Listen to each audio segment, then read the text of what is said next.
ያሬድ ወንጌል ነው አብራርቶ ለምስጋና ያዋለው በዜማ ማለት ነው። ሌላ ያመጣው ነገር የለም። ለቅዱስ ያሬድ ይሰጣል፣ ግን እሱ ደረሰው ማለት አይደለም። ቅኔውና አቋቋሙ የኢትዮጵያም እኮ የሥነ ጽሑፍ መጀመሪያም ቅዱስ ያሬድ እኮ ነው። ከቅዱስ ያሬድ በፊት እኮ ከአረበኛ ከዕብራይስጥ መገልበጥ እንጂ ሥነ ጽሑፍ በኢትዮጵያ አለ።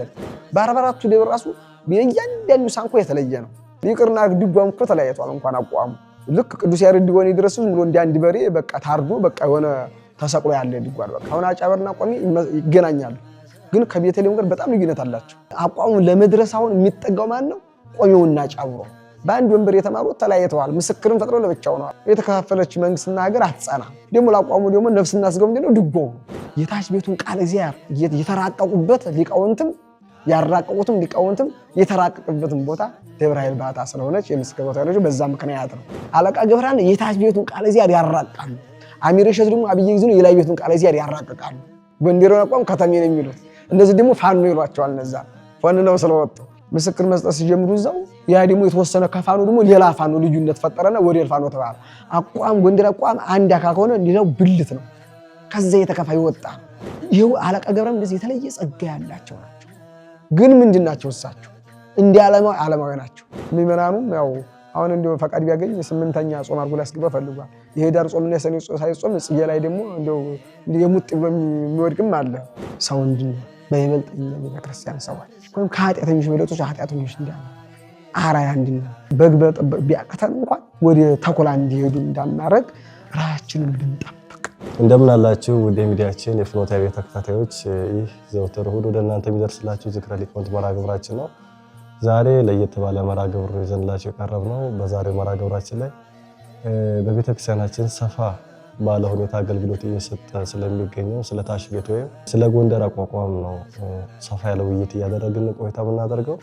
ስለዚህ ደግሞ ሰፋ ያለ ማብራሪያ ሊሰጡን የጋበዝናቸው መምህር ዳንኤል ይርጋ ይባላሉ። ፊትም በገጠር ከ5 ዓመት በላይ ጉባኤ ዘርግተው በማስተማር ብዙ መምህራን አበርክተዋል። በአሁኑ ሰዓት ደግሞ በቅድስት ሥላሴ ካቴድራል ያቋቋም መሮና ከሚያገለግሉት መምህር ጋር ቆይታ የምናደርገው። መምህራችን በመጽሐፍ መዝገበ ውዳሴ ወሥራት በሚል መጽሐፍ ለአንባቢያን አድርሰዋል። ከእሳቸው ጋር ነው በጎንደር አቋቋም ዙሪያ ሰፋ ያለ ቆይታ የምናደርገው። እስከ ፕሮግራማችን ፍጻሜ ድረስ አብራችን ቆዩ።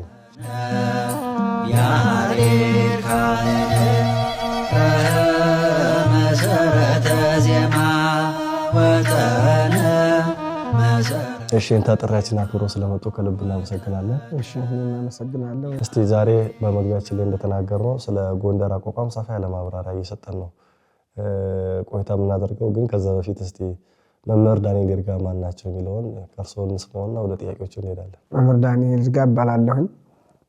የታች ቤት አቋቋም መምህር በጎንደር በአታ ያው አሳትሜ ወጥቼ በደንቢያ ወረዳ ሱባንን ቃራ ኪዳነ ምሕረት በምትባል ታላቅ ደብር ለ5 ዓመት አስተምሬ እንደዚሁም ደግሞ በተለያየ ቦታ ቤተክርስቲያን ሳገለግል ኖሬ ዛሬ ደግሞ በመጨረሻ በመንበረ ጸባዖት ቅድስት ሥላሴ ቤተክርስቲያን ካቴድራል እዛ በማህሌት አገልጋይ ነኝ ማለት ነው። እሺ እንታ እስቲ ከስር መሰረቱን ሄድና የጎንደር አቋቋም አመጣጡ ምን ይመስላል የሚለውን የመጀመሪያው ጥያቄ እናድርግ። አቋቋም ማለት ስሙ ቆመ ከሚል የግዕዝ ግስ የተገኘ ሲሆን ይህም ደግሞ የቃለ እግዚአብሔርን አገልግሎት ስሙ ራሱ ይገልጸዋል። ስሙ ይመራዋ በግብሩ እንዲል ሁሉ እንግዲህ ቆመ ከሚለው አቋቋም የሚለው ስም ተሰጥቷል። ይሄ ደግሞ ከአገልግሎቱ አንፃር ምክንያቱም አቋቋም ቀንም ሆነ ሌት ሲቆም ቀጥ ብሎ ተቁሞ የሚገለገል ነው። እንግዲህ ተቁሞ መገልገል ሁሉም የቤተክርስቲያን አገልግሎቶች ተቁመው ናቸው። ግን ይሄ ለየት የሚያደርገው ምንድነው? ሰው ቁሞ ሲያገለግል አይነ ህሊናው ይሰረቃል፣ እጁ ሌላ ይላል፣ አይምሮው ቀላል ነገር ሆኖ ሌላ ሊያስብ ይችላል። ይሄ ግን አቋም ቃለ እግዚአብሔር ሲገለገልና ሲጮህ 5 ሕዋሳት ወደ ዋዲህ ኃይሉ ቀጥ ብሎ ባላማቸው ቆሞ ነው የሚያገለግሉት ማለት ነው። ምክንያቱም እጅ ይዘማል፣ ይጸነጽላል፣ ሌላ ስራ ተጓዳኝ ነገር አያስብም። አይነ ህሊናው ወደ ውስጥ እያየ ይመለከታል። ምክንያቱም እንደው በጥቅሉ አቋቋም ከጦርነት መሃል የገባ ወታደር ማለት ነው። ምክንያቱም ስንት ነገር አለው አቋቋም በውስጡ ዘር አለ፣ ዜማው አለ። ዘር ከሌለ ዜማ የለም፣ ዜማ ከሌለ ደግሞ አቋቋሙ የለም። ዜማውን ያስባል። ዜማውን ሲያስብ አቋሙን ያስባል። አቋሙ ደግሞ ዝማሜ ያለው ዝማሜውን ያስባል። ዝማሜውን ጨርሶ ሲሄድ ቁሙን ያስባል። ቁሙን ሲጨርስ መረግዱን ያስባል። መረግዱን ሲጨርስ ጽፋቱን ያስባል። ጽፋቱን ሲጨርስ አመላለሱን ያስባል። አመላለሱን ጨርሶ ደግሞ ሸብሸቦውን ያስባል። በዚህ ሁሉ ደግሞ ለዘረዘርኳቸው ለእያንዳንዱ የተለያየ ባህል አላቸው። እንግዲህ በዚህ ሁሉ ልብም ያስባል፣ ጆሮም ይሰማል፣ ዓይንም ያያል፣ አንደበት ይናገራል፣ ልቡና ያስባል፣ እግር ያሸበሽባል፣ እጅ ይጸነጽላል፣ ይዘማል። ስለዚህ የሰው ልጅ 12 ሕዋሳቶቹ ቀጥሎ በተጠንቀቅ ስለሚያገለግሉ ሌላ ለምሳሌ ሌላ ነገር አሁን ቅዳሴ የመሰለ ዜማ የመሰለ እነሱን ለማሳዋን በቃ እየጮክ አሁን ዜማ ነገር ዘሩን እያሰብክ ዜማውን ልታስብ ትችላለህ። ከሁለቱ ነገር አትወጣም። ሶስተኛ ደግሞ ባህሉ የሚታሰብበት ቦታ አለ። ይሄ ግን ሁሉ ነገር በጣም ሰፋ ያለ ነገር ስለሆነ 5 ሕዋሳት ሳይቀር አይደለም 12 ሕዋሳት ሁሉ ስራ አላቸው። ወደ ኋላ ዝንፍ ብሎ ሌላ ነገር ይችላል። እንደ ብዙ ነን ስለምናገለግል ያው በዛ በውስጥ ያው ሌላ እንዲወዝበር ብሎ ማያት እንዲመነጋገር ምናምን አለ እንጂ የተወሰነ ሰው ሆኖ ሲያገለግል በቃ አይምሮ ተመስጦ ወደ ውጭም ወደ ውስጥ የሚያየ በመራቃቅና በተጠንቀቅ የሚገለገል ቀጥ ሕዋሳታችን ሁሉ እንግዲህ መቆም እግርና እጅ ከቆመ ቆመ ይባላል። ሰው የለም። እናንተ ጌታ ሐዋርያት የሆነ ነገር ሲጠይቁት ሙታኖች ሙታናቸውን ይቅበሩ አለ። ምክንያቱም ሰዎች እኮ አልሞቱም በአስተሳሰባቸው ስለሞቱ ነው። ስለዚህ አሁን ሰው ቆሞ ሲያገለግል ህሊናው የለም። ይሄ ግን ህሊና ከሌለ ከበሮውም ያቆማል፣ ጸናጽሉም ያቆማል፣ መቆሚያውም ያቆማል፣ ዘሩም ይጠፋል፣ አቋሙም ይጠፋል፣ ባህሉም ይበላሻል። ከዚህ ሁሉም 12 አካላት ሁሉ ቀጥሎ በተጠንቀቅ ስለሚያገለግል ከዛ የተነሳ አቋም ተብሎ ስያሜውን ሊቃውንት አባቶቻችን በመንቁስ ተመርጠው ስሙን ሰጡት ማለት ነው። ስለዚህ እንግዲህ ይህን ካልኩኝ ስለ ስያሜው አቋም ከየት መጣ፣ እንዴት መጣ፣ በየት ተጀመረ፣ መቼ ተጀመረ የሚለውን እንግዲህ ያው እናያለን ማለት ነው። አቋም በመሰረቱ የቤተ ክርስቲያን አገልግሎት ሁሉም የሚሰጠው ለቅዱስ ያሬድ ነው። መነሻው እሱ ነው። በኢትዮጵያ ደረጃ ይሄ የዜማ ጩኸት፣ የመንፈሳዊ ጩኸት፣ ማንኛውም ጩኸት መሰረቱ ምንጩ እሱ ስለሆነ ለቅዱስ ያሬድ ይሰጣል። ግን እሱ ደረሰው ማለት አይደለም። ቅኔውና አቋቋሙ እሱ እንኳን መንፈሳዊ አገልግሎትና ዓለማዊ እንትኖች እንኳን ያው የመጣው ከመንፈሳዊው ይሄ ስጋዊው የባህላዊ ንግግርና ጨዋታው ዘፈኑም ቢሆን የመንፈሳዊው ድምፅ ላይ የተሸመተና ወይም ፍርፋሪ ስለሆነ በዛ ለሱ ይሰውታል ማለትና ማንኛውም ነገር የቤተክርስቲያን አገልግሎት ይሄ የ360 ለቅዱስ ያሬድ ይሰጣል። ግን በተለየ መልኩ ቅዱስ ያሬድ ድጓውን የደረሰው ከመሰማንያዱ መጽሐፍ ውስጥ እንደሆነ ሁሉ ከመጽሐፍ ቅዱስ አልወጣም። ስለዚህ ግን ሐዋርያት ቅዱስ ወይም እነ ሙሴ፣ እነ ኤልያስ፣ እነ ኢሳይያስ፣ እነ ዳንኤል፣ እነ ሕዝቅኤል 12 ሐዋርያት ጌታችን የተናገሩትን ቃል 80ዱ መጽሐፍ ከዛ ወስዶ ቢናገርም መጽሐፍ ቅዱስ አልተባለም። ድጓ የሚል የሱ ድርሰት ብሎ ተሰጥቶታል። እንደዚሁ ሁሉ ለያሬድ ቢሰጥም ከዚህ ከአምስቱ ጽዋት ወዜማዎች ከድጓ፣ ከምዕራፍ፣ ከዝማሬ፣ ከመዋሥዕት ከነዚህ ውጭ ያሉት ሌሎቹ ቅኔን የመሰሉት አቋም የመሰሉት ምንም ለሱ ቢሰጡ ስማቸው መነሻቸው ስለሆነ ልክ እሱ አንድ የበሬ ስጋ ነው። ከበሬ ስጋ ወጥቶ ደግሞ ብዙ የተለያየ ምግብ እንደሚሰራ ሁሉ አቋምና ቅኔ ያው ለራሱ ነው እና ዝሮ ከዛ እንግዲህ አቋም እንግዲህ ደራሲው አባ መዝሙረ ቅዱሳን ይባላል። አባ መዝሙረ ቅዱሳን አቋሙን የደረሰው ያው ከድጓው ነው። ዘሩ ድጓ ነው ማለትም ደግሞ ተዘዋሪ ደግሞ 80ዱ መጽሐፍ ቅዱስ ነው፣ ወንጌል ነው ማለት ነው። ያሬድ ወንጌል ነው አብራርቶ ለምስጋና ያዋለው በዜማ ማለት ነው። ሌላ ያመጣው ነገር የለም። እንደውም ወንጌሉ ጠጠር ያለውን እሱ እያፍታታ እንዲገባ አድርጎ ነው ድጓውን የደረሰው በዜማ ለምስጋና። ከዛ ደግሞ እንደገና ደግሞ አሁንም ደግሞ አቋሙን ከዛው ከድጓው ዘሩን ወሰደና አባ መዝሙረ ቅዱሳን በዜማው ልክ ዜማውን ተከተሉ። በእያንዳንዱ እንግዲህ የዜማ ምልክቶች የተለያዩ ናቸው። በእነዚህ በእያንዳንዱ ዜማ እነዚህን ተከትሎ አስረዝሞ በቃ በአማረ ቅላጼ ላይ ርክርኩን እያበዛ ዜማ ወጠር ያልሆነ እያስረዘመ አንብሩን በአንብር ድርሱን በድርስ ሁሉን ነገር እያደረገ ደረሰው ማለት ነው። ይህ አባ መዝሙረ ቅዱሳን እንግዲህ ስሙ ይመራው በግብሩ እግዚአብሔር አምላካችን መዝሙረ ቅዱሳን ነውና አባ መዝሙረ ቅዱሳን ነው ስማቸው። በዛው ደግሞ መዝሙር የሚባለውን አቋም ትምህርት ለስማቸው ማስተዋሻ እንዲሆን ደርሰውታል። ይህ እንደነሳቸው እንደ ሊደርሱ ይቻላል የሚለው ደግሞ በቤተ አማራ ወሎና በሸዋ ምስራቅ የሚገኝ ደብረ ሐዘሎ የሚባል አንድ ተራራ አለ። ወይም እንዳሁኑ አጠራር ጉራይሌ ይባላል ተራራው እንዳሁኑ ዘመን። አገሩም እንደማሆን እንዳሁኑ እንደ ዘመናችን አፋር ክልል ነው። እንግዲህ በሸዋና በቤተ አማራ ወሎ ምስራቅ በኩል በዛሬው አፋር ክልል ደብረ ሐዘሎ የሚባል ቅዱሳን አባቶች ሲበቁ የሚሰውሩበት ተራራ ቅዱስ ተራራ አለ። ዛሬ ቦታ ጉራይሌ በሚል ነው የሚታወቀውና በዛ አንድ አባ አንበስ የሚባሉ ታላቅ ባህታዊ አባት ነበሩ። እሳቸው በቅተው ተሰውረው ይኖራሉ። ይህ አባ መዝሙረ ቅዱሳን እሳቸውን የሚረዳ እየረዳ ልክ እንደ ኤልያስ ኤልሳ ተከትሎት ስላገለገለው የኤልያስ ጸጋ እጥፍ አድሮበታል። ኤልያስ አንድ ሙት አስነሳ፣ ኤልሳ ሁለት ሙት አስነሳ።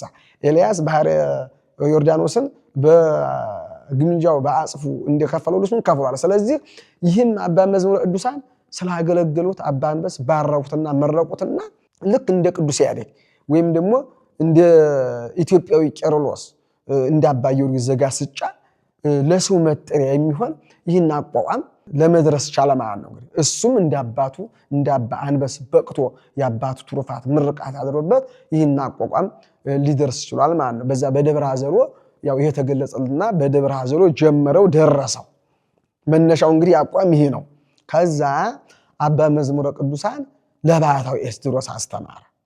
ኤስድሮስ ሌላ ነው የመጽሐፍ አንድ ተርጓሚ ሳይሆን አባ ኤስድሮስ ይባል ባህታዊ ነው። እዛው እንግዲህ እሱ ለሱ አስተላለፈ አስተማረው ማለት ነው። አባ ባህታዊ ኤስድሮስ በአንኮበር መጡ። የዛን ጊዜ የኢትዮጵያ ንግስና በአንኮበር ነው ዘመነ ንግስናው። የሸዋ ንግስና ዘመን የነበረበት ዘመንና ከገዳሙ ወደ ዓለሙ ይሄ ለቤተ ክርስቲያን ትውልድ እንዲማረው ወደ አንኮበር መጡና ልክ ዛሬ ማንኛውም ወደ አዲስ አበባ እንደምንሰባሰብ ሁሉ ማለት ነው። መቼም ነገስታቱ የሀገሪቱ ቁንጮ ፓትርያርኩ ጳጳሳቱ ነገስቱ ባሉበት ነው ማንኛውም። ስለሳቸውም ወደ አንኮበር መጡ ለትውልዱ ለማስተላለፍ ማለት ነው።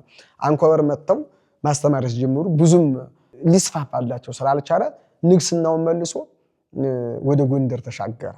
እንግዲህ እሳቸው አባ መዝሙረ ቅዱሳን አቋም የተደረሰው በሸዋ ንግስና ማለቂያ ዘመን ላይ ነው። በአፄ ልብነ ድንግል በእነሱ አካባቢ ነው።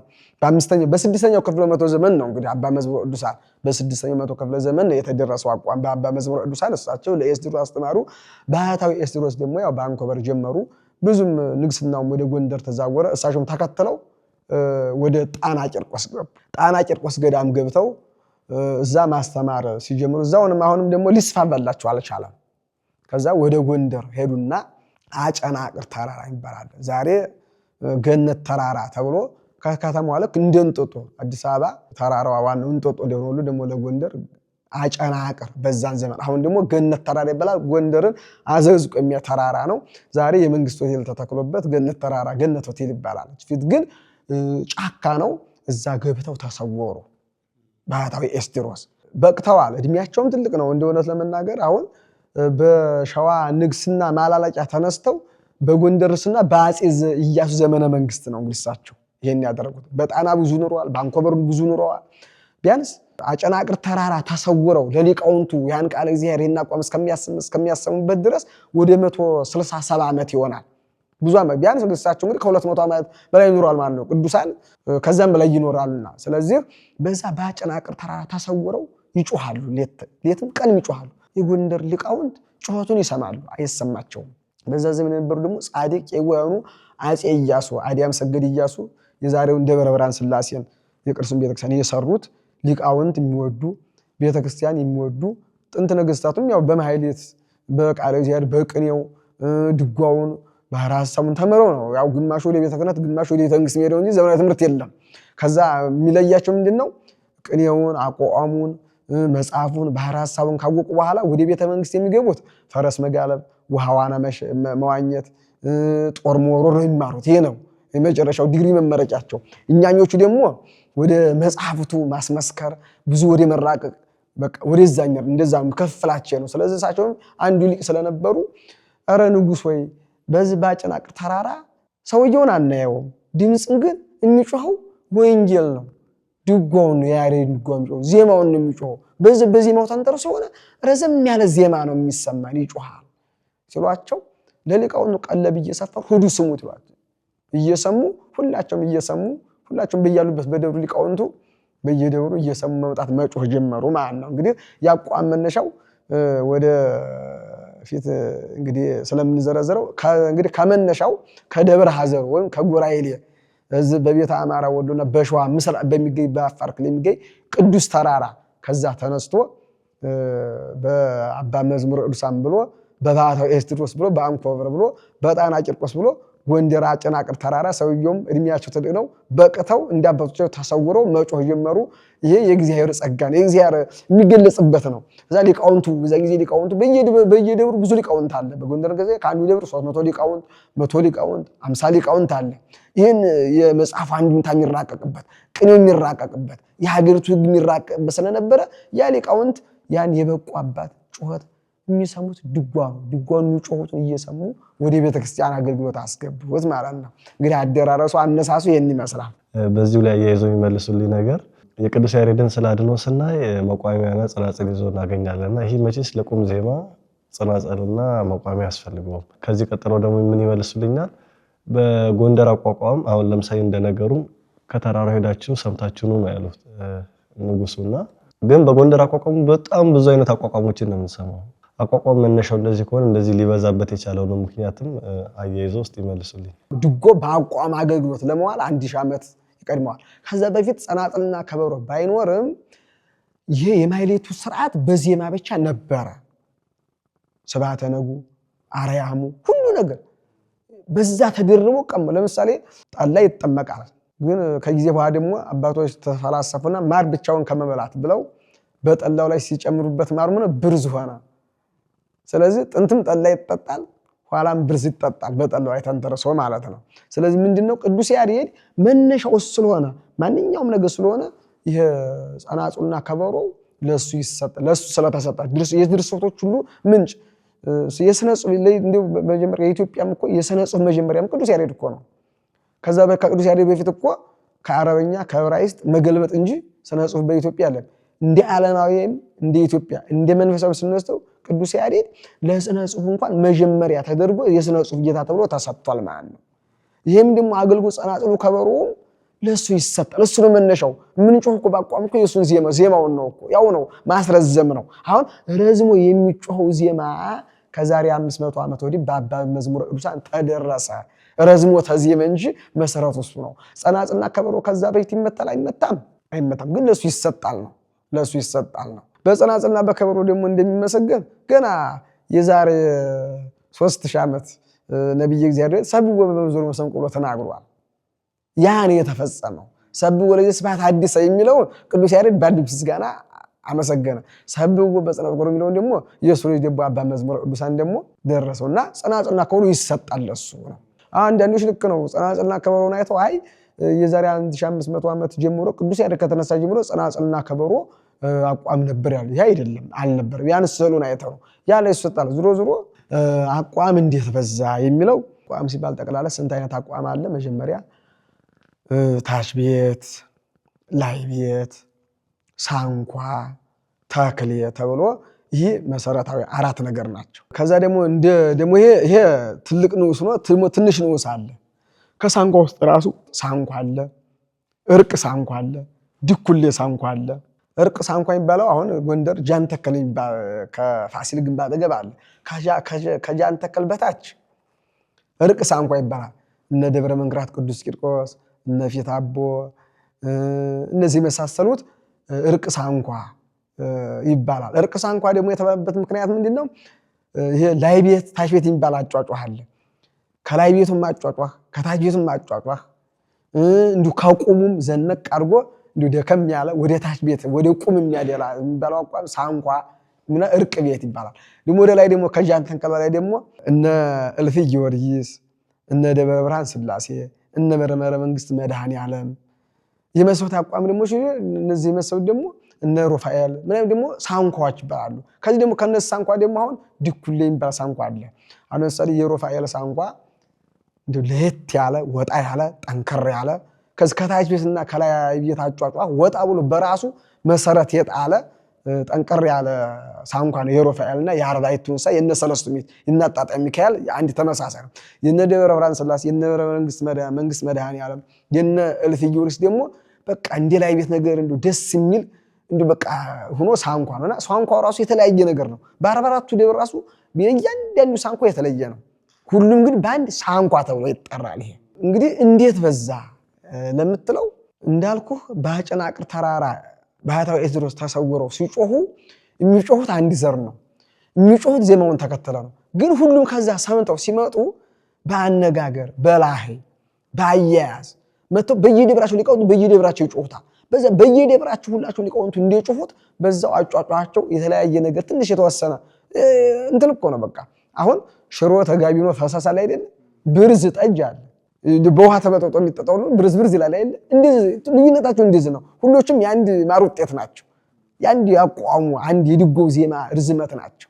ስለዚህ ልዩነታቸው ነው። ስለዚህ በየቤታቸው የተጮሁት ምን ሆኑ ሳንኳ ተባሉ። የሩፋኤል ሳንኳ፣ የደብረ ብርሃን ስላሴ ሳንኳ፣ የቂርቆስ ሳንኳ እንዲህ የተባለ የእያንዳንዳቸው በየቤታቸው እንዲነገር በዛው እንዳይወጣ ጮኸቱ በዛው በየቤታቸው የቤተ ቀለም ሆኖ ሳንኳ ተባለ። እንግዲህ አንዱ ልዩነቱ ነው። ከዛ በአንድ ወንበር ቁጭ ብሎ ባህታዊ ኤስድሮስ አላስተማራቸውም። ተሰውሮ እያለ ከሱ እየሰሙ እየመጡ ሁሉም ሊቃውንት በአንድ ይሰሙና ሲጮህ ይለያያል። ይቅርና ድጓም እኮ ተለያይቷል። እንኳን አቋሙ ድጓ ቅዱስ ያሬድ ደርሶት ቁጭ ብሎ በወንበር አስተምሮት የቤተልሔም ድጓ ይባላል፣ ያጫበር ይባላል፣ ቆሜ ይባላል፣ ተጉለት ይባላል፣ ወንጨሬ ይባላል። አሁን ተጉለትና ወንጨሬው ጠፍተዋል። አሁን የተድባ ማርያም የሚባል ደግሞ ለራሱ ጩኸት አለ። አሁን ዛሬ ግን የቤተልሔም ማርያሙና የቤተልሔሙ አንድ ነው። ዝሮ ዛሬም ቢሆን አንድ ነው። የተወሰነ ልዩነት ነው ያለው። የቤተልሔሙ የሆነ ወደ አዲስ ወደ መራቅ መጥቶ ነው የተድባ ማርያም ይዘት ነው። ምክንያቱም ድጓ የተራቀቀው ተድባ ማርያም ላይ ስለሆነ በአማራ ሳይንት በቤተ አማራ ተድባ ማርያም ርዕሰ አድባራት ወገዳማት ተድባ ማርያም ላይ ነው ድጓው። አባ ጊዮርጊስ ዘጋስጫ ልክ ቅዱስ ያሬድ ድጓን ይድረሱ ብሎ እንደ አንድ በሬ በቃ ታርዶ በቃ የሆነ ተሰቅሎ ያለ ድጓን በቃ ግን ለአገልግሎት ለ360 ቀን ሁሉ ምዕራፍ ጾመ ድጓ ስብሐተ ነግ አብይ ስብሐተ ነግ ምን ብሎ በቃ በእያንዳንዱ 360 ቀን በየብልቱ ያዘጋጀው ተድባ ማርያም ላይ ይሄ ድጓ የተራቀቀ የተዘጋጀው ማለት ነው። አባ ጊዮርጊስ ዘጋስጫ ነው ሰዓታት የሚደረሱት እዛው ነው። እና ድጓው እንኳን አሁን ምንድነው ከሶስቱ ድጓውን ቤተልሔም አንዱ ነው ዋናው። እዛ ደግሞ ቆሜ የሚል አለ፣ አጫበር የሚል አለ። አሁን አጫበርና ቆሜ ይገናኛሉ፣ ግን ከቤተልሔም ጋር በጣም ልዩነት አላቸው። ዜማቸው ረጅም እንደሆነ አላቋሙ ድረሳት። አሁን ባታ የቤት ቀለም አለ፣ የቆሜው ነው። የባታውን ሲጮሁ የቤቱን ዜማ የሚጮህ በቆሜ የቤት ቀለም አቋሙ ለመድረስ አሁን የሚጠጋው ማን ነው? ቆሜውና አጫብሮ ነው። ረዘም ያለው እንዲያቋሙ ወይም እንደ ዝማሬ። አሁን ያሬድ የዝማሬው ጮት ለራሱ ነው የደረሰው፣ ድጓው ለራሱ ነው። እነዛ ለዚህ ድጓውም እንደተለያየ ሁሉ በአንድ ወንበር የተማሩት ተለያይተዋል። ምስክርን ፈጥረው ለብቻው ነዋል። እና ድጓ አቋሙ ከባህታዊ ኤስድሮስ ከአጨናቅር ተራራ እየሰሙ ሲመጡ የተወሰነ ዲፓርትመንት ተለያዩና በየቤቱ ጩኸታቸው ሲለያይ ምን አሉት? የቤት ሳንኳ ብለው በየቤቱ አስቀመጡት ማለት ነው። ይሄ ነው አንዱ የሳንኳው ልዩነት። ደግሞ ላይ ቤቱም እንደዚሁ እየጮሁ ሲመጡ በየደብራቸው ሲጮሁት የተለየ ሆነ። እሱም ላይ ቤት እንግዲህ በጎንደር መጀመሪያ በጎንደሮች ጊዮርጊስ ነበር። ከዛ በጎንደሮች ማርያም መጣ። ከዛ መጨረሻ ላይ ወደ አብየ ጊዜ መጣ። አብየ ጊዜና በዓታ ጎን በጎን ናቸው ዛሬ አሁን። እና እንዲህ እያለ በአሁን ላይ ቤትም አሁን የገብርኤል ይባላል፣ የአቡነ ቤት ገብርኤል፣ የግምጃ ቤት ማርያም፣ የአብየ ጊዜ፣ የፊት ሚካኤል አራት አይነት ነው። አሁን ላይ ቤቱ ነው አራት አይነት አካል የተወሰነ ልዩነት በቃ የተወሰነ ዝም ብሎ አንድ አይነት እኮ ነው። ለምሳሌ ሁለተኛ ያደረገውን አንደኛ ያደረገውን ሶስተኛ በማረግ አጫጫሁ እንደዚህ የተወሰነ ነገር ነው ልዩነቱ እንጂ ላይ ቤት ራሱ አሁን ላይ ቤት አራት አይነት ነው ጮኸቱ። ዝማሚም አለ አሁን በጎንደር የጎንደር ቃል እዚህ ላይ ቤት ታች ቤት አለው። ዝማሚውም ጸናጽሉም ጮኸቱም ላይ ቤትና ታች ቤት አለው። ስለዚህ ላይ ቤት እንዴት ነው ከዛው ከጮኸቱ ከባህታዊ ኤስድሮስ ከአጨናቅር ተራራ ሲሰሙት በተለየው ነው ላይ ቤት የተባለው። አሁን ይሄ ነው እንግዲህ ሳንኳም አራት ብዙ አይነት ነው። ሳንኳም የተለየበት ከጮኸቱ አንፃር ነው፣ ከሚሰሙት አንፃር ተለየ ነው። ፋኖም ይባላል። አሁን ፋኖ ምንድነው? በሰሜን ጎንደር በወገራ ነው። መጀመሪያ ባታ ላይ አቋሙ ሊቃውንቱ ምን ስልት አመጡ? በጮኸታቸው የተወሰነ ሲለያይ ምን አረጉት? በየደብሩ ጮኹን የቤት ቀለም ብለው ሳንኳ አረጉት። አሁን እያጠሩ ነው እንግዲህ እያጠሩ እየመጡ ነው። አሁን ደግሞ መልሰው በቃ በወንበር ተሰጥቶት ለትውልድ የሚተላለፍ በቃ በሌላው ተሰማርቶ የሚወጣውን ለማድረግ ሲሉ ለማውንም ላይ ቤትና ጩኸት ላይ ቤት ጩኸትን ታች ቤት የሚይዘውን ጩኸት ለመወሰን እና ወዴትኛው ለማድረግ ሲቸግራቸው ከጎንደር ከመጽሐፉ ወሰዱና ስሙ ታች ቤትና ላይ ቤት አሉት። ይሄ ላይ ቤትና ታች ቤት የሚለው ስም ከአቋም ያለ የመጣው ከጎንደር ከመጽሐፉ አተረጓጉ አሁን መሳይ የማቴዎስ ወንጌል ምዕራፍ 1ን ሊቃውንታውን አንድምታውን ሲተረጉሙ በሁለት አይነት አብራሩትና ሁሉም ተመቻቸው። አንዱን ብቻ እንደይዙ ያኛውም ፍጹም ያረጋቸዋል። ሁሉም ሲስማማቸው አንደኛውን አተረጓጉም ላይ ቤት አንደኛውን አተረጓጉም ታች ቤት አሉና መምህራኑ በዛው ቀጠሉ። የላይ ቤት መጽሐፍ የላይ ቤት አተረጓጉም መጽሐፍ መምህር የታች ቤት አተረጓጉም መጽሐፍ መምህር ወሰዱት። ሊቃውንትም አሁን መጨረሻ ሳንኳውን አጥርተው በየቤቱ ጩኸቱ ከዚህ ይሄ አይነት ጩኸት ከሩፋኤል ከሩፋኤል አይወጣ፣ የደብረ ብርሃን ሥላሴ ከደብረ ብርሃን ሥላሴ አይወጣ፣ የቂርቆስ ከቂርቆስ የልደታ እንዲህ እያሉ ከወሰኑ በኋላ ደግሞ መጨረሻ ሄደው ደግሞ እንደገና ደግሞ ሁለት አይነት ዜማ ጩኸት አቋም ሲያምታታቸው ላይ ቤትና ታች ቤት ነው ወሰኑት። እሺ ያው እዚህ ጋር ላይ ቤትና ታች ቤት ሃይላይቱን ነግረውናልና በመጽሐፍት ሲሆን ትርጓሜ ያበዛል ትርጓሜ ያሳጠራል በሚል ላይ ቤትና ታች ቤት እንደሆነ በመጽሐፍ ይታወቃልና አሁን እኛም በማይሌት በምንቆምበት ጊዜ የእመቤታችን እንደዚህ የሚቆመው ላይ ቤት ነው ይባላል። ጽጌም ለምሳሌ አንዳንድ ደብር አዲስ አበባ አብዛኛውን ደብር ታች ቤት ቢቆም ላይ ቤት የሚቆም አለና ምንድነው ለውጣቸው? እስቲ እንደው ከቻሉ እስከ ነጭወቱ ይሄ ላይ ቤት ነው ይሄ ታች ቤት ነው እያሉ ቢያስረዱን ደስ ይለናል። ሊቃውንቱ ከዛ እንዳርገው ወሰኑና ላይ ቤቱን በታች ቤቱ ላይ መጨረሻ ውሳኔ ላይ ታች ቤት ላይ ለሁሉም በወንበር ተሰጥቶ እንዲወጣ ታች ቤቱን ወሰኑ። ላይ ቤቱ አሁን ያደምቃል ማለት ደስ ይላል። ስለዚህ ያን በታች ቤቱ ላይ ታዝሎ እንዲነገር አደረጉት። ደግሞ ቁመቱ እንዴት እንዲነገር አደረጉት? በሚካኤል በመላእክት ቀንና በድንግል ማርያም ቀን ቃለ እግዚአብሔር እንዲጮህ አደረጉት። ይሄ አባቶቻችን አንዳንድ ጊዜ በመንፈስ ቅዱስ የወሰኑት ይመስለኛል። እንግዲህ ከፍጡራንና ከፈጣሪ በታች ድንግል ማርያም ናት። ከሰው ክብር ደግሞ ለየት ያሉ ደግሞ መላእክት ላይ ቀናቸው በላይ ያሉ ናቸው። ልክ ላይ ቤቱን ድንግል ማርያም ከነስጋው አድርጋ በላይ ነው ያለችው፣ መላእክትም በላይ ነው ያሉት። ስለዚህ ላይ ቤቱን በድንግል ማርያም ቤተክርስቲያንና በመላእክት ቤተክርስቲያን በይበልጥ በሚካኤልና በገብርኤል በድንግል ማርያም በነሱ በሶስቱ በነዚህ ቀን ጩኸቱ ከታች ቤቱ ላይ ታዝሎ እንዲጮህ አደረጉት ማለት ነው። ይሄ ነው እንግዲህ። ሌላው ምንድነው? ጥንት እንግዲህ አባቶች በየአድባራቱ እንትን ሲሉ ያው አንዳንዱ በሌላውም አድባራት እንደ በአታ እንደ ታች ቤት ወንበር በማንኛውም አድባራት ሚካኤል ገብርኤል ድንግል ማርያም ቀን ካልሆነ በስተቀር ወንበር እንዲቆመስ ግን የጥንት ላውዙ ግን በየአድባራቱ ብዙ ጊዜ አሁን ላይ ቤት ይቆሙታል። 100 ዓመት ሁሉ ላይ ቤት። አሁን ለምሳሌ መርካቶ ደብረ አሚን ተክለ ሃይማኖት ሁሉ ጊዜ ላይ ቤት ነው። ታች ቤቱ ነው ጮሆቱ ላይ ቤት ነው። ቅድስት ሥላሴ መንበረ ጸባዖት ደግሞ ካቴድራል ስንል ደግሞ ሁሉ ጊዜ ታች ቤት ነው። ላይ ቤት አይቆምበትም። ይህ አባቶች እንግዲህ ፊት ከመለያት ለመዳን ከየራቱ ላይ ቤት የተማረ ታች ቤት የተማረ ተክለ የተማረ ስለይመጣ ይህ ጠብ እንዳይፈጠር በሰላም በፍቅር በአንድ ድምፅ እንዲገለገል የወሰኑት መልካም ውሳኔ ነው ማለት ነው። ስለዚህ አሁን እንግዲህ የታች ቤትና የላይ ቤት ጩኸቱ እንዲሁ በማስረጃ እንደ ልዩነቱ ካልከኝ ከሚካኤል ዚቅ አንድ ዘትክል የሚል አለ። አሁን ዘትክል ረድኦ አሁን ቁም ይባላል።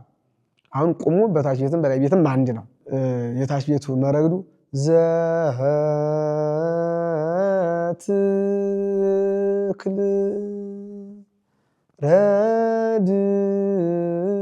ረድኦ አለ። እንግዲህ የታች ቤቱ መረግዱ አሁን መረግዱ ከላይ ቤት ሊመጣ ነው። እንግዲህ የላይ ቤቱ ዘትክል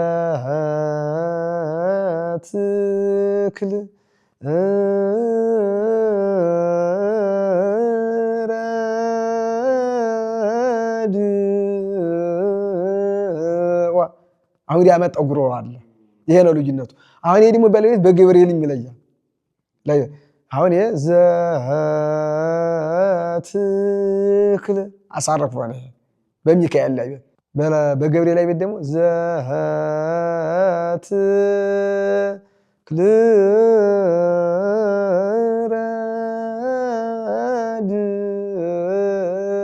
ረድኦ ጸናጽሉ የሚሄድ እንግዲህ አሁን ልዩነቱ ጸናጽል ላይ ነው። ጉሮሮ አንዱ ነው ላይ ቤቱ የገብርኤል እና አሁን የታች ቤት ላይ ቤት ልዩነት ደግሞ እንደገና ደግሞ አልባቲ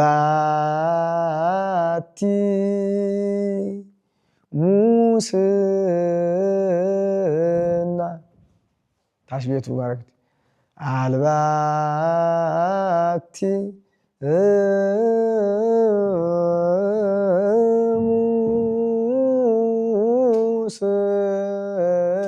ሙስና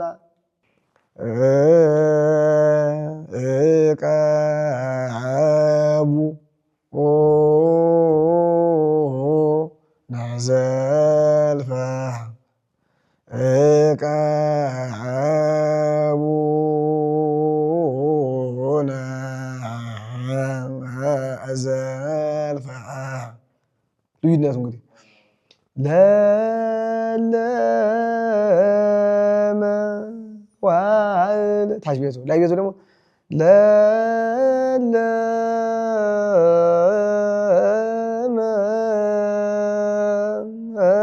ዋዕል ልክ እንደኩታው እንትን አልፎ አልፎ በታች ቤቱ እየደረ ደስ ይላል። የሆነ ይሄ የሞላ ወንዝ አለ ማይበል ነው። በቃ ማይሌቱ ደመቅ ያደርገዋል ላይ ቤቱ ጩኸቱም ምኑም እንደዛ ነውና ልዩነታቸው በዛ አይነት ነው። ሌላ ብዙ ይሄ ነው እንግዲህ ታች ቤትና ላይ ቤት። ይሄ እንግዲህ ሊቃውንቱ ከዛ ከጨናቅር ተራ ሰምተው ይሄ አይነት ጩኸት ልዩነት ሲመጣባቸው እየወሰኑት እያጠሩት እየወሰኑ መጡና ሳንኮም በየቤቱ እንዳይወጣ ቤት ቀለም አደረጉት። ይሄ አይነት ጩኸት ደግሞ ደስ የሚለውን ጩኸት ደግሞ አልፎ በታች ቤቱ ላይ ታዝሎ በድንግል ማርያም ቀንና በመላእክት ቀን እንዲጮህ በየአብያተ ክርስቲያኑ አደረጉት። እሺ እንታ በጣም ግሩም ነው። አሁን የምስክር ቦታዎችን ስናይ አሁን ለምሳሌ ቅድስት ቤተልሔም የምስክር ቦታ የሆነችበት የራሷ ታሪክ አላት። ለምሳሌ ከግራኝ በኋላ ድጓው ስለተገኘ የምስክር ቦታ ቤተልሔም እንደሆነች በታሪክ ሁላችንም እናውቀው ታሪክ ነው። ዝማሬ መዋሥዕት ጋር ስንሄድ ደግሞ ቅዱስ ያሬድ ዝማሬውን እዛው ስለደረሰው ከቅዱስ ያሬድ ጀምሮ እስካሁን የመምህራኑ ትውልድ በዛው የተከታተለ መጥቶ የምስክር ቦታ እዛው ናለች። ወደ ባታ ስንመጣ ግን ብዙዎቻችን ማለት እንችላለን የምስክር ቦታ የሆነችበት ምክንያት ምን እንደሆነ ብዙም ግልጽ አይደለምና ባታ ከሌሎቹ አድባራት ያቋቋም የምስክር ቦታ ልትሆንበት የቻለችው ምክንያት እስቲ ምን እንደሆነ ይንገሩን። ቅድስት ቤተልሔም የድጓ ምስክር ሆነች ምክንያት እንዳልከው ሁሉ ያው ድጓው መጽሔት የሚባለው ወደ ስለተገኘበት ይባላል። ግን ከመጽሔቱ በፊት የመጽሔት ድጓን የሚቀድሙ 4 ድጓዎች በተድባ ማርያም ነበሩ። ከግራኝ ዓመት በፊት በአባ ጊዮርጊስ ዘጋስጫ በናዛዥ ጌራና በናዛዥ ዘራጉኤል የተጻፉ ከግራኝ ዓመት በፊት በአባ ጊዮርጊስ የተራቀቁ ምልክቱም እዛው በተድባ ማርያም ድጓ ምልክት የተደረሰ በተድባ ማርያም ነው። እዛ ነበሩ። ግን ዝሮ አጼ ሰርጸ ድንግል ንግስናው ወዲያው በዛው በተድባ ማርያም ብሎ ወደ ደቡብ ጎንደር ተሻግሮ በእንፍራዝ እስከሚጀመር ድረስ በዛ ሲሄድ መጽሔት ድጓ ቅድስት ቤተልሔም ላይ ተገኘ። በዛው ንጉሱ በዛው እንዲሆን ወሰኑት። ያው ቅድስት ቤተልሔም ላይ ወሰኑ። ያው እና ይህም ያቋም የታች ቤት ምስክር እንግዲህ ሳንኳን በለው ላይ ቤትም በለው ያው በታች ቤት ውስጥ ሆኖ የተለያየ ዲዛይን ያለው ቃል እግዚአብሔር ጩኸት ነው። ሁሉም ታች ቤቱ እንዲማር ይገባል፣ ሁሉንም የሚያውቀው ግን ጠቅላላ እንደ ዓለም ለትምህርት ቤቱ ነው ወጥቶ ትምህርቱ ነው የሚነገረው ታች ቤቱ ነው ምስክር ቦታው። እሷም ደብረ ኃይል ወደብረ ጥበብ በዓታ ናት። ይህ የሆነበት ምክንያት እንግዲህ ሊቃውንቱ እንዳልኩ በየደብሩ እየሰሙ በየደብሩ ይጮሃሉ። ስለዚህ ይህን የታች ቤት ጩኸት ከጨናቅር ተራራ ከባታ ኤስትሮ ጀምሮ እየሰሙ የሚራቀቁት ሊቃውንት በዓታ ነበሩ። የታች ቤቱን ቃል እግዚአብሔር እያራቀቁ እያጠሩ ሌላውን ወደ ሳንኳ ላይ ቤቱ እንዲያለና እያጠሩት የታች ቤቱን ቃል እግዚአብሔር የተራቀቁበት ሊቃውንትም ያራቀቁትም ሊቃውንትም የተራቀቁበትን ቦታ ደብረ ኃይል በዓታ ስለሆነች የምስክር ቦታ ያለች በዛ ምክንያት ነው። እንደውም ምን ይላሉ አለቃ ገብረሐና ከባታ ሊቃውንት አንዱ ናቸው። የተክሌን አቋም የደረሱት እሳቸው ናቸው። ምን ይላሉ? የላይ ቤቱ ሊቅ አሜር እሸቱ በአብየ ጊዜ ነው የሚኖሩት። አብየ ጊዜና በዓታ ልክ ከዚህ እንደ 6 ኪሎ አይሆንም፣ ቅርብና ቅርብ ናቸው። ስለዚህ አሜር እሸቱ በአብየ ጊዜው ነው፣ አለቃ ገብረሐና በበዓታ ሆነው ሁልጊዜ ነጋ ጠባ ስለ ቃለ እግዚአብሔር ስለ አቋም ነው የሚዋዩት። ይሄ ጩኸት እንዲሆን፣ ይሄ ሳንኳ ይሆን፣ ይሄ በየደብሩ እንደዚህ ይሆን፣ ይሄ ጩኸት በዚህ ይሆን፣ ይሄ ለሁሉ አንድ አይነት ጩኸት ወንበር ተሰጥቶት ለትውልዱ በየሀገሩ መምህራን የሚያስተምሩት ይሄ አይነቱ ጩኸት ይሁን እያሉ ሁልጊዜ ከአሜር እሸቱ ጋር ይወያያሉ። ስለዚህ አለቃ ገብረሐና የታች ቤቱን ቃለ እግዚአብሔር ያራቃሉ። አሜር እሸቱ ደግሞ አብየ ጊዜ ነው የላይ ቤቱን ቃለ እግዚአብሔር ያራቅቃሉ። ሳንኳው ደግሞ በዛው በየደብሩ እንዲሆን ጥረት ያደርጋሉ። እነሱ ያን ሲራቁ ምን አሉ? ከዕለታት አንድ ቀን አለቃ ገብረሐና አሜር እሸቱ ወንድሜ ከጎኔ ባይኖር ይህ የሳንኳ ጩኸት ቀሃወን ወርዶ ይቀላቅል ነበር አሉ በአሽሙር በቀልድ ንግግር። ምክንያቱም እየተቃረነባቸው ያንኛው ይሄ የርቅ ሳንኳ ይመጣባቸዋል ሲጮሁ፣ ይሄ ሳንኳው ይመጣ ድኩሌው ሳንኳ ይመጣባቸዋል፣ ላይ ቤቱ ይመጣባቸዋል። በቃ እየተቃረነባቸው ልክ ዛሬ ስናስተምር የታች ቤቱ እንዲመጣ የላይ ቤቱ ጥልቅ እያለ ወይም ደግሞ እንደሚሳሳት ሁሉ ዳይጸለሳ እንዳለ ሁሉ እንስሎ ይሄን ብለው ተናገሩ። አሚር እሸት ወንድሜ ምክንያቱም እሳቸው የታች ቤቱን ቤት ቃለ እግዚአብሔር እንዲያረቁ ይመክራቸው ነበር። እሱ ደግሞ የላይ ቤቱን እንዲያረቅ ዲፓርትመንት እንትን ተከፋፍለው እንትን እሱ የላይ ቤቱን እንዲህ ወጥኖ እንዲወጣ እሳቸው የታች ቤቱን ወጥኖ እንዲወጣ አድርገው ያራቅቁ ስለነበረ ባታ ምስክር ቦታው ናቸው። በታች ቤቱ ዙሪያ የተራቀቁት ሊቃውንት ባታ ስለሆነ የባታ ሊቃውንት ስለሆኑ የተራቀቀበት ቦታ ባታ ስለሆነች ስለዚህ ምስክሩን አለሽ ማለት ነው። ከዚህ አንፃር ምን ዋል እንትን ፋኖ የሚባለው ቋም እዚህ ላይ የተፈጠረው በዘመን በና የባታ ሊቃውንት የታች ቤቱን ቃለ እግዚአብሔር ሲያራቁ አሁን ጩኸት የታች ቤቱን ምን አሁን ይኸውልህ አቡን አለ መዝሙር አለ እስመ ለዓለም አለ ዚቅ አለ ዋዜማ አለ። ይህ ሁሉ ምልክቱ አንድ ቢሆን ከቃለ እግዚአብሔሩ አንፃር ጩኸቱ ምልክቱን ሊቀያይር ይችላል። እስመ ለዓለም ላይ ያለው ምልክትና መዝሙር ላይ ያለው ምልክት ሊለያይ ይችላል ያቋሙ ጩኸት። ከዚህ ላይ ባታ ቃለ እግዚአብሔር የወንዱ ቃለ እግዚአብሔር እንደዚህ ይሁን ይሄ ምልክት እዚህ ላይ እንደዚህ ይሁን እንደዚህ እዚህ ላይ ይልቀቅ እዚህ ላይ ምልክቱን ያዝ እዚህ ላይ ሰያፍ ነው እዚህ ላይ ሁለት ንባብ ነው እዚህ ላይ አንድ ንባብ ነው እያሉ ሲያራቀቁ የባታ ሊቃውንት ግማሾቹ የለም ምልክቷን ተከትለው ነው ምን የለም አሉ። ምልክቷን ተከትለው ነው ብለው ልዩነት ሲፈጣ ግማሾቹ የባታ ሊቃውንት ወገራ የሚባለው ሀገር ወጡ ደጋው ፋኖ ነው ወጡ አምጾ ማለት ነው ፋኖ አሏቸው። መጀመሪያ ወጣ ያረፉበት ብራት አዲዮስ ይባላል። እዛ ብራት አዲዮስ የንታ ክቡር ያው መጋይ ፋላፊ የንታ ጉዳሪ ምስክር እዛ ሰንበት የሚካኤል ይባላል። እዛ ነበር የሚያስተምሩት እኛን የሚያስተምሩን እዛ ነበር። እዛ ጎረቤት ነው ብራት አዲዮስ ይባላል። አንድ ባታዊ ድንግል መነኩሴ ናቸው። የብራት አዲዮስ የፋኖ ምስክር ነበሩ። እዛ ይጠሩን ነበር እንር ነበር እናገለግል ነበር። ሳይ በቃ ፋኖና ጎንደር ሳይጣላ ይጋብዛዎች በእንታ ክቡርን እዛ ስንቆማ ነውና መጀመሪያው ወጥ ብራት አዲዮስ የሚባል ቦታ አረፉ። እዛ ሄደው እዛው ወንበር ተከሉ። ያችን በምልክቱ አንጫዋለን ብለው እዛም ሄደው ልዩነት አልጠፋም።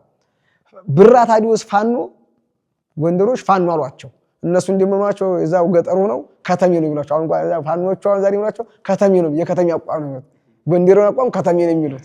እንደዚህ ደግሞ ፋኖ ይሏቸዋል። እነዛ ፋኖ ነው ስለወጡ አሁን እዛ ብራት አዲዮስ ሄዶ ሲያስተምሩ ደግሞ አሁን ደግሞ ያ ደግሞ ከዛ ከብራት አዲዮስ ደግሞ ተምሮ የሚወጣው መምህር ጥንት እንግዲህ ስልክ የለ ሄዶ መገናኘት የለ እዛ ሄዶ ሲያስተምር ሲጠፋው ስቶ ይነግራል። በዛው ያኛ የተሳለው ቃል አየር ወሰኑ ነው ይነገራል።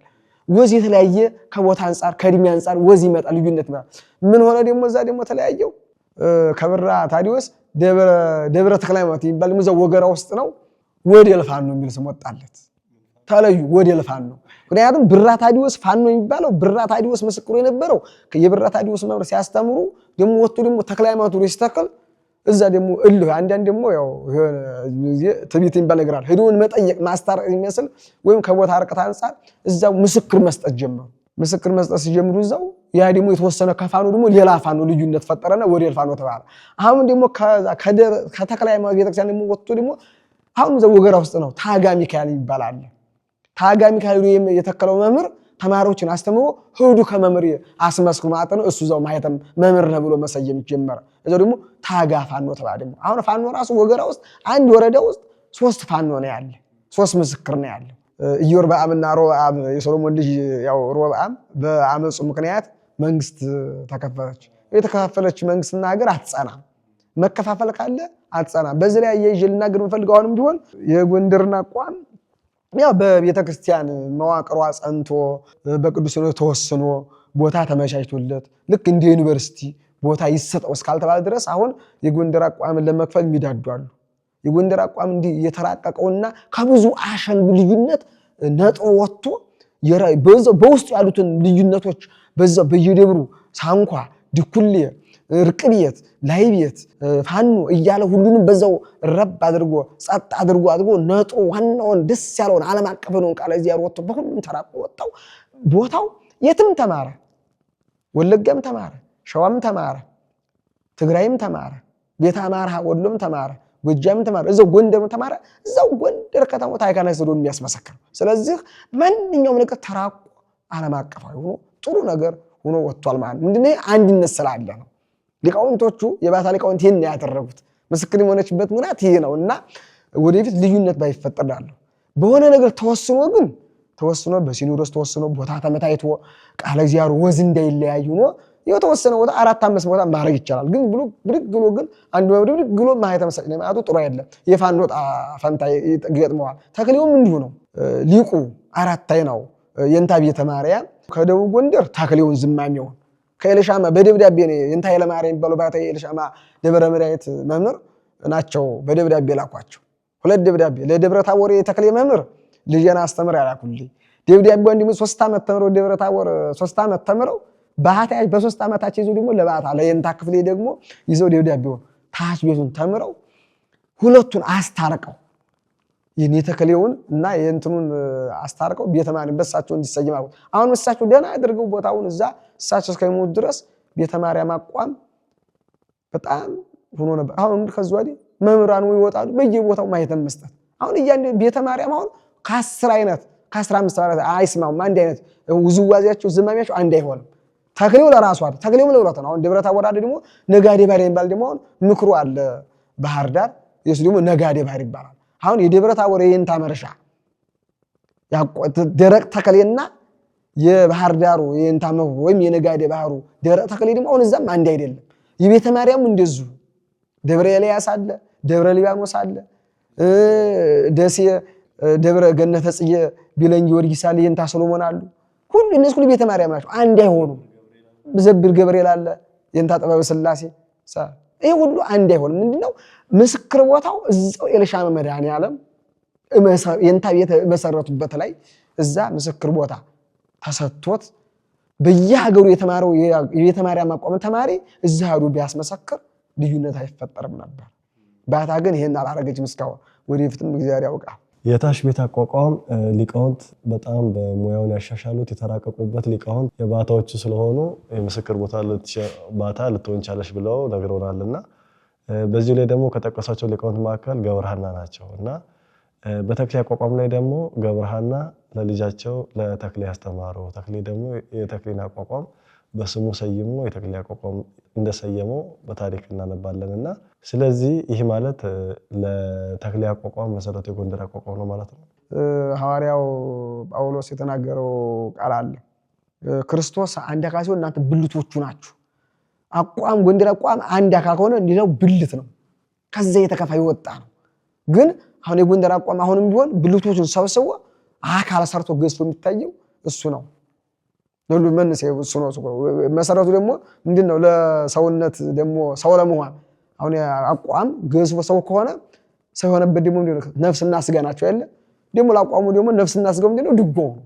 ሌላ የለም። ከምን የመጣ ያለ ለድጎው ደግሞ ማን ነው? ደግሞ ህይወቱ ወንጌል ነው፣ መጽሐፍ ቅዱስ ነው። እና እንደዚህ ነው ማለት ነው። አሁን ለምሳሌ በቅድስት ቤተልሔም ቅድም እንዳነሳ ነው ከግራኝ ጀምሮ አሁን እስካሉት እስከ የንታ የተባረክ ድረስ ሐረጋቸው ይታወቃል። ከግራኝ በፊት ደግሞ ከልሳነ ፍረት ጀምሮ እስከ ቅዱስ ያሬድም ይቆጠራል። በዝማሬ ማውሰጥም አሁን 48 ደርሷል። ከቅዱስ ያሬድ አንስተን እስካሁን እስካሉበት መምህርና እስቲ የጎንደር ባታንም የመምህራን ሐረግ ምን እንደሚመስል ያንሱልን። የዙራ አምባው የዝማሬውና የድጓው እንደዚሁ 45 ዓመት መድረሱ 1500 ዘመን ሆኖታል። ይሄኛው ደግሞ አቋም ደግሞ አሁን 500 ዓመት እና 600 ከ500 እስከ 600 ዓመት ነው የሆነው። በዚህ ውስጥ እንግዲህ ያው የሐረግ መምህራኑ ዘር ሐረጋቸው 15 ናቸው። 15ቱ እንደምናቸው ብለን እንግዲህ ብንቆጥራቸው መጀመሪያው እንዳልነው በመግቢያችን አባ መዝሙረ ቅዱሳን በደብረ ሐዘሎ ጀመረው። ከዛ አባ መዝሙረ ቅዱሳን ለባህታዊ ኤስድሮስ አስተማረ። ባህታዊ ኤስድሮስ ደግሞ ባንኮበር ብሎ በጣና ቂርቆስ ብሎ ጎንደር አጨናቅር ገነት ተራራ ላይ ሆኖ ለሁሉም እንዳሸና ፈላው። ያው ከሱ እየሰሙ ሊቃውንቱ በዙ አሰሙት። እዛ ውስጥ እንግዲህ ሲሰሙ ከነበሩት አንዱ የሳንኳን በቃ በሩፋኤል ላይ የመሰረተው ዲሜጥሮስ የሚባል ሊቅ አለ። እሱ ከየዱ ከሚሰሙ ከነበሩት አንዱ ነው። ሳንኳን ሌት ባለመልኩ ሩፋኤል ላይ ወንበር ዘርግቶ በማይሌት አገልግሎት የጀመረው ቀድሞ እሱ ነው። ስለዚህ እሱም እንግዲህ በሳንኳው ዘርፍ ከኤስድሮስ ከባህታ ኤስድሮስ ተጠቃሹ ደቀ መዝሙር ሊቁ ዲሜጥሮስ ነው ማለት ነው። የሩፋኤል በሩፋኤል ሳንኳን የተከለው ማለት ነው። ከዛ እንደዚሁ ላይ ቤቱም የመነጨው ከዛ በኋላ ነው። ከኤስድሮስ አጫጫ ካሱ አጫጫ እየሰሙ ነው። ላይ ቤቱም እንዲህ እያለ በጎንደሮች ጊዮርጊስ ብሎ በጎንደሮች ማርያም ብሎ አብይ ጊዜ ላይ በእነ አሜር እሸቱ ተራቀቀ። ከዛ በኋላ ወደ ግምጃ ቤትም ወደ አቡነ ቤት ገብርኤልም ወደ ፊት ሚካኤልም ላይ ቤቱ እንዲነገር ሆነ ማለት ነው።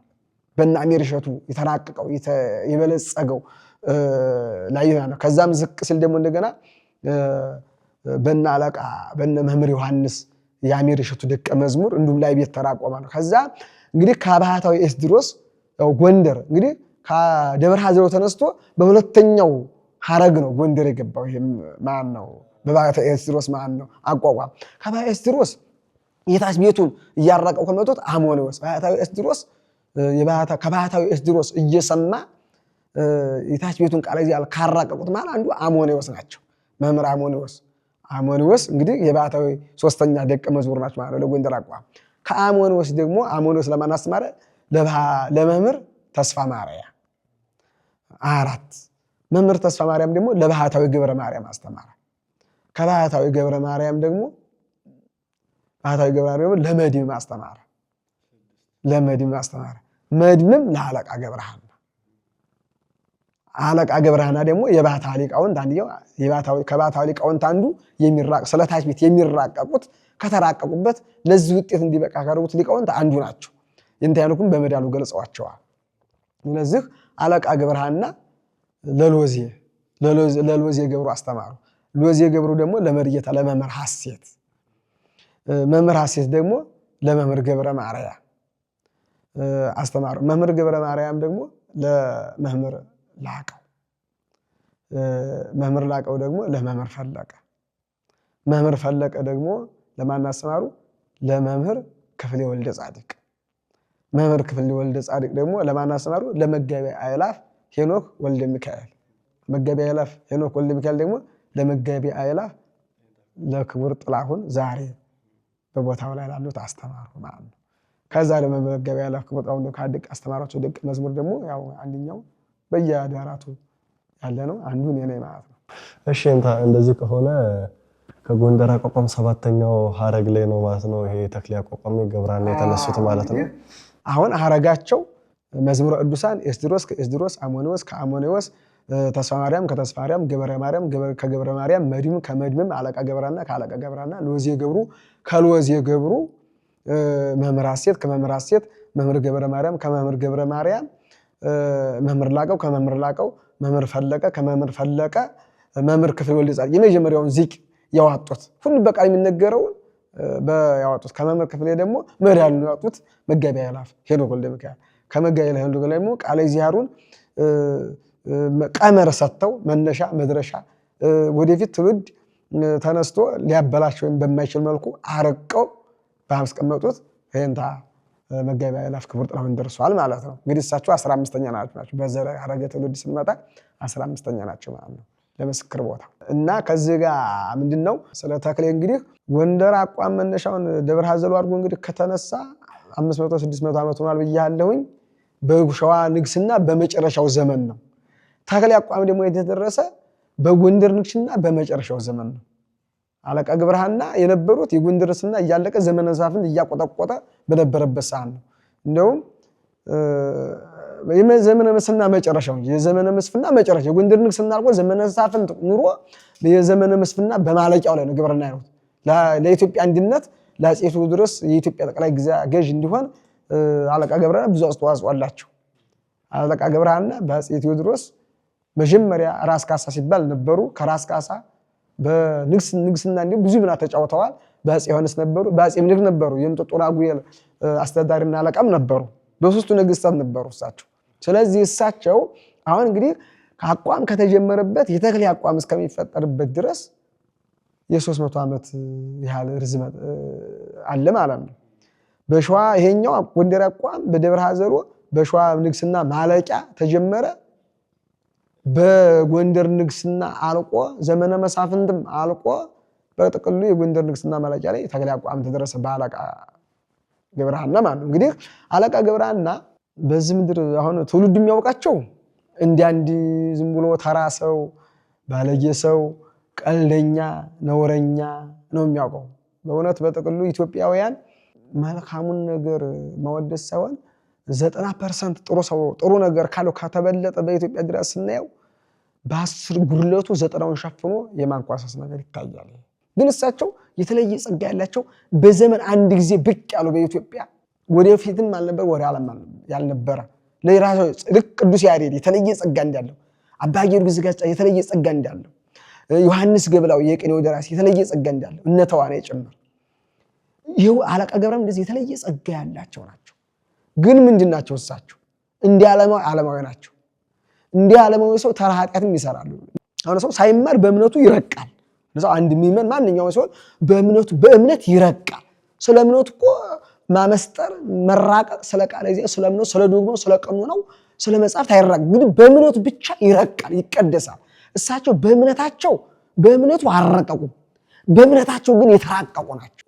በጣም ለኢትዮጵያ ትልቅ ሰው ከሊቃውንት ከኢትዮጵያ ከነ ቅዱስ ያሬድ ከነ አባ ጊዮርጊስ ዘጋስጫ ከነ ገብላ ዮሐንስ ቀጥለው በኢትዮጵያ የሚቀመጡ ሰው ናቸው። ስለዚህ እሳቸው በአቋሙ ብቻ አይደለም፣ በቅኔው በመጽሐፍቱ በፍትሐ ብሔሩ እና አፄ ቴዎድሮስና እና አፄ ምኒልክ እኮ ይሄ ጠቅላይ ፍርድ ቤት አይደለ? እሳቸው የዛን ጊዜ ዘመኑ ጠቅላይ ፍርድ ቤት ናቸው።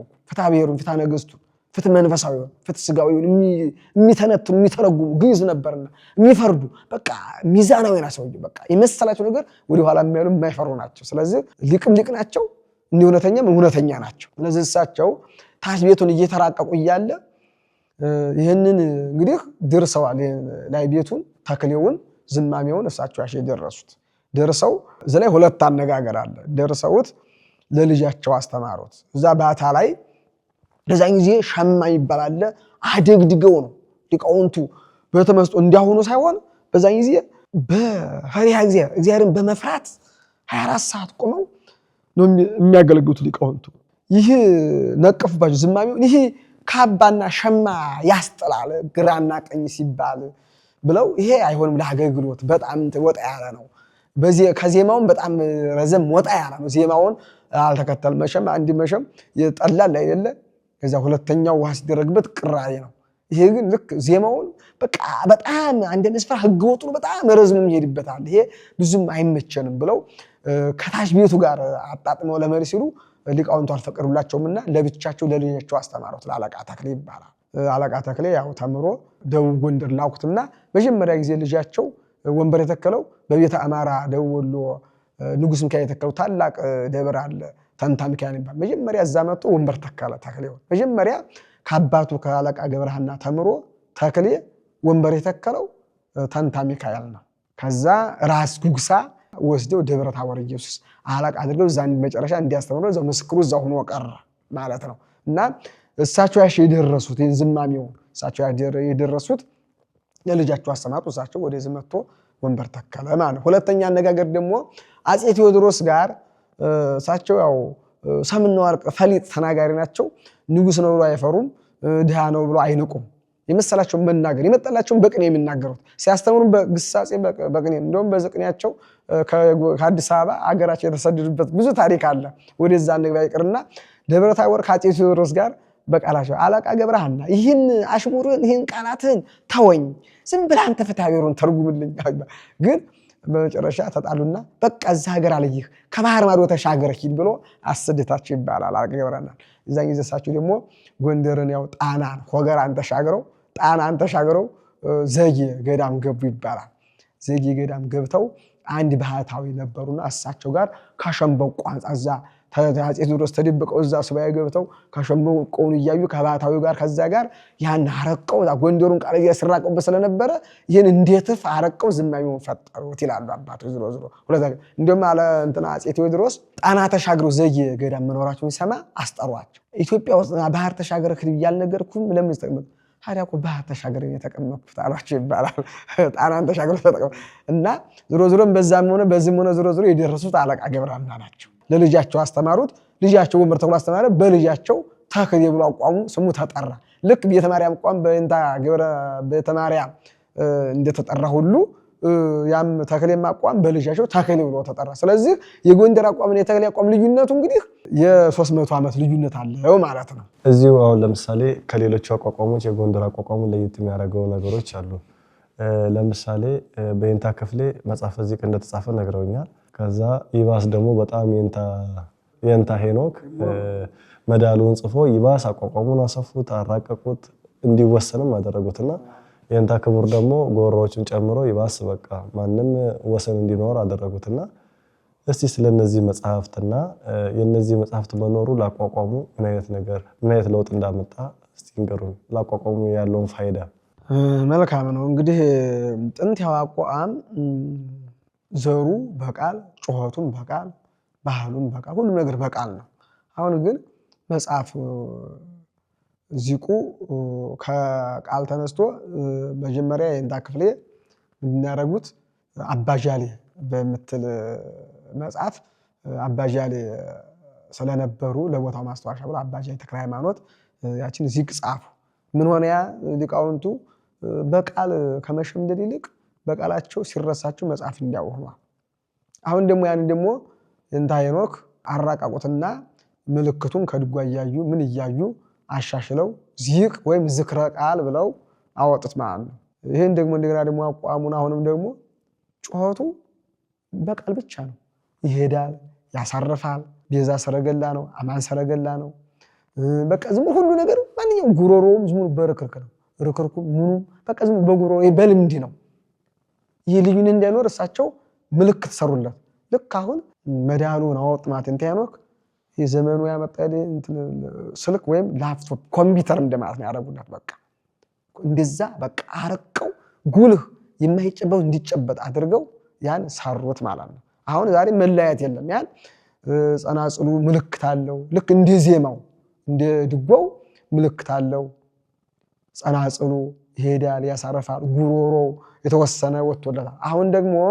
አሁን ደግሞ በጩኸት 3 ጉሮሮ ነው 4 ጉሮሮ ነው ማጠፍ ነው ጭረት ነው ይዘት ነው ሂደት ነው የሚለው ደግሞ የተወሰነ ወሰን ስለ እያንዳንዱ ጩኸት በእያንዳንዱ ጉሮሯ ልቅም እንደገና ደግሞ የእንታ ክቡር ሌላም ደግሞ የእንታ ሄኖክ ያጭሞት አመላለስ የሚባል ነገር አለ። የቅኔ ፈጠራ የሚባል ነገር አለ። ዝማሬ አቋም አለ። ደግሞ ወንበር ያልገባህ ሀሌታው አንቀጹ ብዙ ነገሮች እነሱ ሁሉ ውስን አድርገው ደግሞ መለሰው በመጽሐፍ ሰፈር አድርገው በወንበር የሚነገረው ሊቃውንቱ አድራሹ በተስማማበት ጉሮሮ ቁጭ አድርገው አስፈራውታል። አሁን ከዛ ወዲህ ጨምሮ መጮህ አይቻልም፣ ቀንሶ መጮህ አይቻልም። አሁን ችግር የተፈጠረው ያንኑ ጉሮሮ፣ ያንኑ ርክርክ፣ ያንኑ ማጠር፣ ያንኑ መወሮር፣ ያንኑ መሰርገል፣ ያንኑ ያነጋገር ማገንተር፣ ያልበሰለ ስጋና የበሰለ ስጋ ማራክ፣ ወዝ ማሳጣት፣ አንዱ ወዙን አብዝቶ ከወሰን ማስወጣት፣ አንዱ ወዙን አገንትሮ ያልበሰለ ነገር ግንትር ማድረቅ፣ አንዱ ማለዘብ እየሆነ ነው ያሰገረው እንጂ ውስና አድርገው ሰጥተውታል። በቃ በፈናፈኛ ያለው በቃ አልቆልታል። በቃ ከዛ መሃል ግን እንግዲህ አሁን በጥሩ አስፋልት ላይ በጣም የሚፈጥን መኪና ከሆነ ሰው ሊገጭ ይችላል። መስመር ለቀቀ ማለት ይቀጣል ማለት ወሰቶ በመካከለኛ ተሎ እንዲድረስ ዝግብተ ነዳ በሚለው መሰረት መልካም አድርጎ ከነዳ በቃ አቋማውን አስፋልቱ ማለት ነው። የመንገድ ትራንስፖርት በዋጣው ልክ ተቀምሮ ጉሮሮ ወደ ዋዲ ላይ ፋቀራሱ አስፋልቱ ያሁኑ ስራ የተቀባባ አስፋልት ሳይሆን የጥንቱ አስፋልት በጣም መልካም የሆነ ጉሮሮ ውስን አድርገው ሰርተውታል።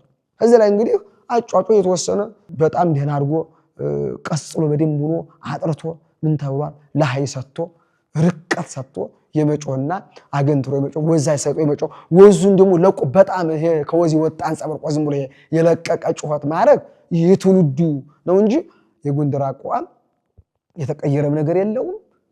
ተወስኗል እንዳይቀየር ነው ልክ ወጥቶለታል። በቃ ጥቃቅኑ ነገር ሁሉ ወጥቶለታል ማለት ነው። ስለዚህ ይሄን ይመስላል ማለት ነው። እሺ እንታ የተወሰኑ ጥያቄዎች ይቀሩናል፣ ግን ወደዛ ከመሄዳችን በፊት እስቲ አንድ ቃለ እግዚአብሔር ወረብ ሊሆን ይችላል እስቲ መንፈስ ቅዱስ ያቀበሉትን ያህል አንድ ነገር ይበሉና ወደ ቀጣዮቹ ጥያቄዎች እንሄዳለን። እሺ እንግዲህ መልካም ያሁን የምንነጋገረው እንግዲህ ስለ ቤተክርስቲያን አገልግሎትና ርዕሳችንም ምንጩ ቅዱስ ያሬድ ነው ብለናልና እንደዚሁ ደግሞ ያሬዳዊ ቃለ እግዚአብሔር ስለምንነጋገርበት የታሪክ ዳራው እሱ ስለሆነ እንደዚህ ያሬድ የሚዋሳ ቃለ እግዚአብሔር ብል ደስ ይለኛል።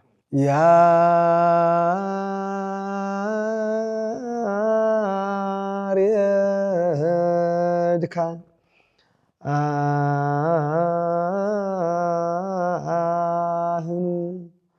ለእግዚአብሔር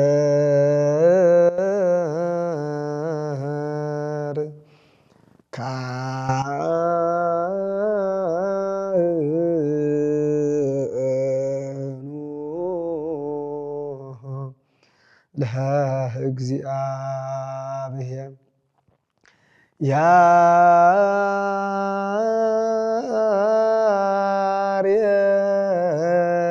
ያሬድካ አህኑ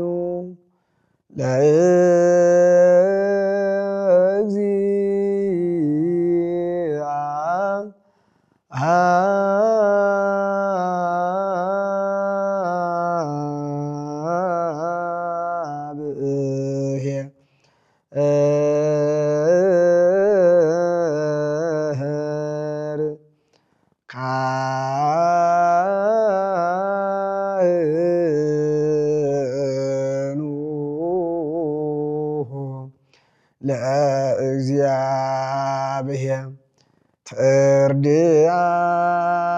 ትርድአነ ነአሃ በህየ መካኑ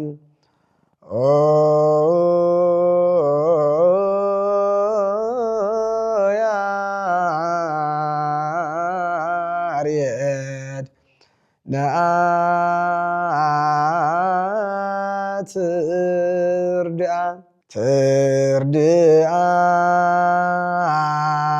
ትርድአነ ነአሃ በህየ መካኑ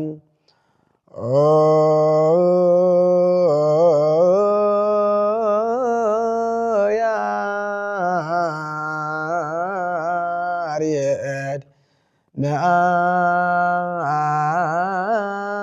ትርድአ ሌት ያሰማልን ይንታ ከቆዩ ከአቋም መምህራን መካከል በይንታ ክቡር የመጀመሪያዎቹ ተማሪዎች ከሚባሉ መካከል እርሱ አንዱ ኖትና ከጊዜ ወደ ጊዜ ደግሞ አንዳንድ ጎሮች የመጡም እንደሆነ ነግረውናል። የማገንተር አይነት ነገር እንትን ብለውናልና እስቲ እርሶ ባለሙያ እንደመሆኑትም የመጽሐፍ ባለቤት እንደመሆኑትም ቀደምት ተማሪም እንደመሆኑት አሁን አቋቋም ላሉ መምህራን ምን ያስተላልፋሉ? በቃ ተለየ እንዲህ ገሌ ቀየረው እንዴ ተቀየረ እነዛ እንዲህ ብለው የሚሉ ሰዎች በቃ ብዙም ልዩነት እንደሌለ ቢረዱ ነው። ልዩነት በመሰረቱ ብዙ የለም። ግን ደግሞ እንደገና ደግሞ አሁን ለሚወጡት ይሄን አራት አስተሳሰብ ሰፋ ያለ አስተሳሰብ ኖራችሁ ፈልጋለሁ። ወደፊት ምንድነው ጥንት ምን ነበር አሁን ያለበት ምንድነው ብለው እንደገና ደግሞ ጠንክሮ ያለውን ነገር ወደ ኋላ ወደፊትም ወደ ቀኝ ወደ ግራ ማይተው አያያዛቸውን በሰል አድርገው እንትን ጩኸታቸውን አንዳንዶች የሚያገነትሩትን ሌሎችን ማዳመጥ። ለምሳሌ እኮ ያለው ጉሮሮ ወሰኑ ላይለያይ ይችላል። ያነጋገር ልዩነት የግድ ነው ሊኖር ይችላል። አሁን ያነጋገር ልዩነት እንዳይኖር አሁን የሚወጡት ትውልዶች እንዲያስተውሉ በልጅነት መንፈስ እመክራለሁ። ደግሞ የጥንት አባቶች ተለየ የሚሉት ደግሞ ካሉ ደግሞ እነሱ ደግሞ ልዩነት አነጋገር ለአንድ ቃል እግዚአብሔር አንዲት ጩኸት 5 አይነት አነጋገር አላት። በወሰን ውስጡና ራሱ መስመር የለቀቀ ሳትሆን በወሰን ውስጡና በጉሮሮ ሲነገር ወንበር ላይ በጸናጽል ሲጣል ማህሌት ላይ በእህታ ሲወርድ የእንደ አይኑ ከነፍሳቸው ይማር ምሉ ነበረ። ቃለ እግዚአብሔር በወንበር የተነገረው ማህሌት ላይ በቃለ እግዚአብሔር ሲነገር እህታ ሲያሸው የተወሰነ ሲሰፋ ሲለጠጥ አንድ የተጠቀለለ ሜትር ሲዘረጋ ልዩነት በእህታ ሲታሽ የተወሰነ ልዩነት ያመጣል።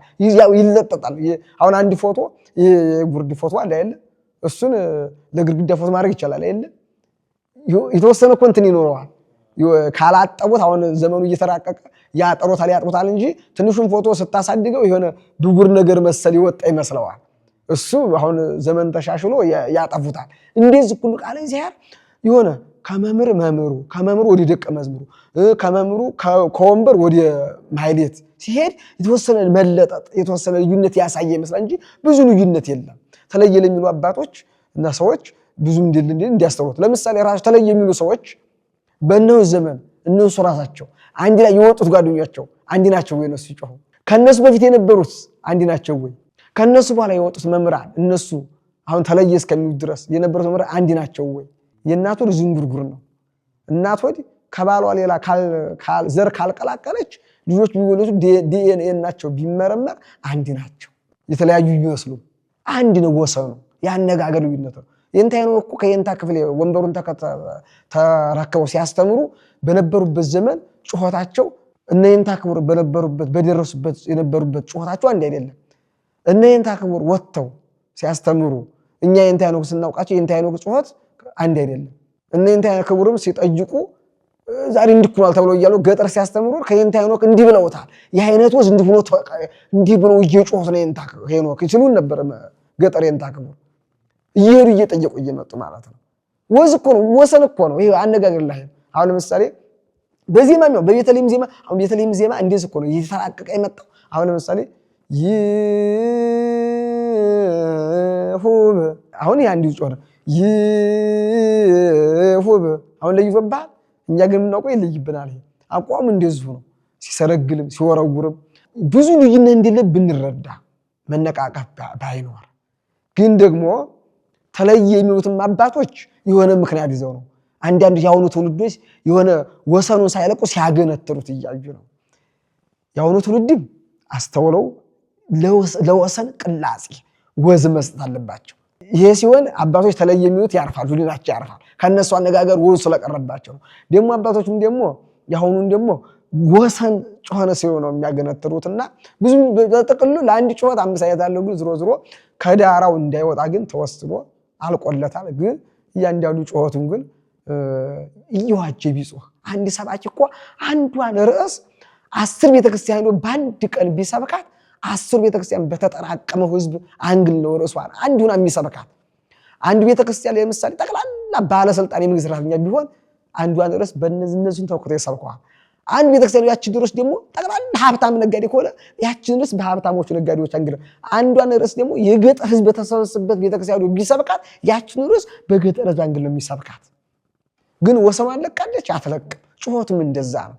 ግን መቻሻል ይሄን ፈልጎ ነው የሚጮህ ብሎ መቻል ፍጹም ዳር የወጣ መነቃቀፍ ባይኖር ጥሩ ነው። ሁሉንም ወሰኑ ሁሉም ጮህ በወሰን ነው ብዬ ነው። የእንቱ መምራን ያሁንም መምራን የሚጮህ በወሰን ነው። ግን ለመታረቅ ለሃዩን እንዳያጣ ያሁኖቹን ለሃዩን እንዳያሳጡት የጥንቶቹም ደግሞ ያለው የወሰኑን ጮህ ላይ ቢያስተውሉት ነው የምለው። ልዩነት የለም ዝሮ እና ይሄን ቢያረጉ ሁሎችም አባቶች ወንድሞችም ይሄን እመክራለሁ በልጅነት መንፈስ። እሺ እንታ እንደሚታወቀው በመግቢያችን ላይ እንደተናገረው መዝገበ ውዳሴው ስርዓት ምትል መጽሐፍ አለችውትና እስቲ እቺ መጽሐፍ ምን ትመስላለች የምትለዋን እንስማና ወደ ፕሮግራማችን መጨረስ እንሄዳለን። እሷን መዝገበ ውዳሴው ስርዓት ምትል መጽሐፍ እንግዲህ ለመጽሐፍ ያነሳሳኝ አንድ በረሃ ሄጄ አንድ ቤተክርስቲያን ዘመር ጥየቃ ወንድም ታሞብኝ ሄጄ አሕዛብ ሀገር ነው በ3 ሲቀደስ አየሁኝ።